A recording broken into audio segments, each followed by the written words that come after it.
Seja muito bem-vindo, seja muito bem-vinda. Meu nome é Hudson Cardoso e eu sou advogado expert em cobrança de dívidas. E hoje eu quero fazer um bate-papo com você, trocar uma ideia para ver se a gente consegue tornar as execuções mais efetivas. E qual que é a minha ideia? Bom, antes de falar da minha ideia, vamos entender historicamente algumas coisas, ver o que melhorou, o que piorou, para depois a gente chegar nessa nossa ideia. Bom, primeira coisa, antigamente eu comecei a advogar, eu tenho 26 anos de advocacia. Quando eu comecei a advogar, os processos, eles eram de papel, eles eram físicos. E àquela altura, quando você iria fazer um pedido de penhora para um magistrado, você poderia muito bem fazer a petição, levar essa petição até o fórum, despachar com o juiz, e se o juiz já deferisse ali a penhora, você já descia com aquela petição no cartório, dali já era expedido o mandado e você já combinava com o oficial de justiça para cumprir a ordem de penhora sem conhecimento do devedor. O devedor, ele ia tomar conhecimento da penhora muito provavelmente na hora que essa penhora estivesse sendo realizada ou posteriormente por intimação nos autos. E aí então ele teria a chance de apresentar a sua defesa, alegar alguma impenhorabilidade, alguma coisa assim.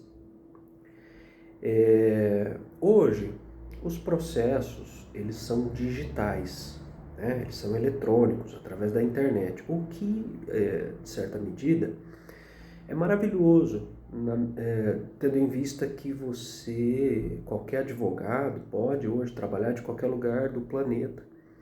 Basta ter acesso à internet, um computador, o seu token e você consegue fazer. As audiências também, hoje em dia, né? Você não precisa sair mais do seu escritório para participar de uma audiência, via de regra. Também não precisa mais sair do seu escritório para fazer uma sustentação oral no tribunal, via de regra. Então tudo isso veio para melhorar. Apesar disso, eu entendo que houve um grande retrocesso no judiciário quando o assunto é sigilo de pedido de penhora. Por que eu acho que houve um retrocesso? Porque assim, eu tenho observado que está havendo, eu não posso generalizar, mas em grande parte das execuções que eu atuo, também conversando com outros colegas, os meus colegas de mentoria. Veja, eu participo de uma mentoria do professor José Andrade que se chama Mentoria dos Tubarões da Execução. Ali nós somos um grupo seleto de advogados, mais ou menos 200 advogados até hoje, que são os mais experientes, que estão ali trocando ideia, né? E nós todos sentimos essa dificuldade. Então não é uma coisa só minha, a respeito do sigilo do pedido de penhora. Muitos magistrados, eles alegam que não pode ser processado o pedido em sigilo, tendo em vista o princípio da publicidade dos atos processuais. E é aqui que eu acho que está o equívoco, e é aqui que vem a minha ideia para tentar contribuir para transformar a execução em algo mais efetivo. Pois bem, se você pegar o artigo do Código de Processo Civil, que fala da penhora de ativos financeiros, que hoje é feita através do Sisbajude, você vai ver lá nesse artigo que tanto a petição quanto o deferimento da medida e o processamento da ordem devem ser feitos em sigilo.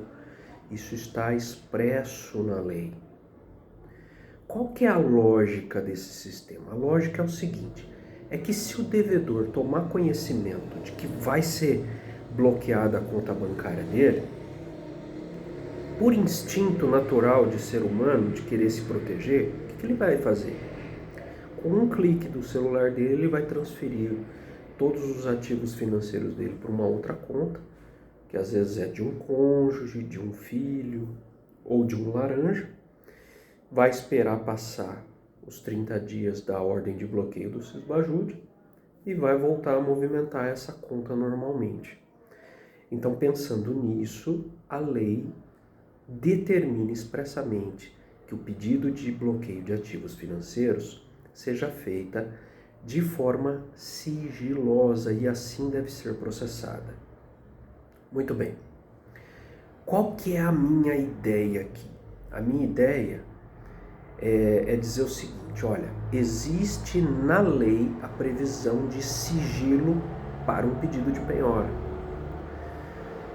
que pode, por analogia, ser estendido para todos os outros pedidos de penhora. E a partir daí, então, todos os pedidos serem processados, deferidos, peticionados, né, de forma sigilosa. É assim que nós vamos conseguir dar mais efetividade às execuções.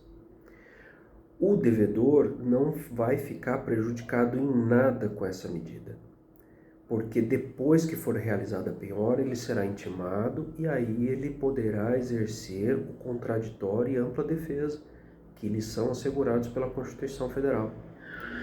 Acontece que o contraditório e a ampla defesa no processo de execução, ele tem que ser realizado depois da penhora, não antes. Outro dia, por exemplo, fiz um pedido de penhora de um imóvel rural que eu encontrei de um devedor. O que tinha que ser a postura do juiz? Defiro a penhora e intime-se o devedor. E o que o juiz fez? Ele primeiro mandou intimar o devedor a respeito do meu pedido de penhora, para depois ele analisar se ele iria deferir ou não. Veja que inversão de valores dos atos executivos que poderia, no caso concreto, ter permitido ao devedor a transferência desse bem antes da penhora. Qual seria, na sua opinião, a impressão desse magistrado ao perceber que, por ter tomado essa medida, ele fez com que o credor perdesse o direito de ter um bem do devedor penhorado? Olha, nós não estamos com um gargalo na justiça. Você sabia que há um grande gargalo na justiça? Você sabia que mais de 53% de todos os processos que estão tramitando em todos os tribunais do país, eles são execuções e cumprimentos de sentença que não se encontram bens dos devedores? Pois bem, e qual seria uma forma muito eficaz de se encontrar bens dos devedores e aí, inclusive, incentivar a que esse devedor viesse aos autos para tentar fazer uma composição amigável com esse credor, a fim de encerrar um processo de execução que muitas vezes se arrasta por anos? Ora, isso poderia muito bem acontecer, volto a insistir. Quando isto vai acontecer, eu acredito nisso, porque esse vídeo aqui é para que você mude a sua mentalidade, para que você levante essa bandeira junto comigo, para que o pedido de penhora de qualquer tipo de bem ou direito do devedor seja protocolado, decidido e processado em sigilo. É assim que nós vamos trazer efetividade. E você que é magistrado, que está assistindo esse meu vídeo, vai perceber que existe uma grande vantagem em atuar dessa maneira nos processos que estão sob sua responsabilidade, porque vai conseguir baixar os estoques dos processos. Não vamos aqui nem falar de prescrição intercorrente, porque o advogado que é especializado em execução e cumprimento de sentença, como eu sou, como todos os tubarões da execução são, a depender do nosso conhecimento, nós não vamos deixar nenhum processo se extinguir por prescrição intercorrente. Então, é uma ilusão achar que os estoques vão ser baixados tendo em vista as prescrições. E, aliás, que coisa mais frustrante, né? Imagina um magistrado perceber que ele está extinguindo processos não porque o serviço dele foi eficiente. Ao contrário, ele vai extinguir decretando prescrições intercorrentes para reconhecer que o trabalho dele foi ineficiente. Não deve ser nada bom para um magistrado ter que reconhecer que o serviço dele está sendo ineficiente. Bom, isso aqui tudo são ideias, ninguém está aqui querendo criticar o sistema judiciário, os magistrados. A gente sabe que tem muita gente de valor, muita gente boa, que trabalha com a justiça, que está querendo construir um país melhor de se viver, né? Então a crítica aqui é no campo das ideias, para que a gente crie uma mentalidade de eficácia nas execuções. Se você gostou dessa dica, se você gostou dessa minha ideia, espalhe essa ideia. Espalhe essa ideia. Vamos trabalhar para construir uma justiça mais célere, mais digna, mais eficaz, mais justa. Meu nome é Hudson Cardoso, eu sou advogado expert em cobrança de dívidas. Até uma próxima. Tchau, tchau.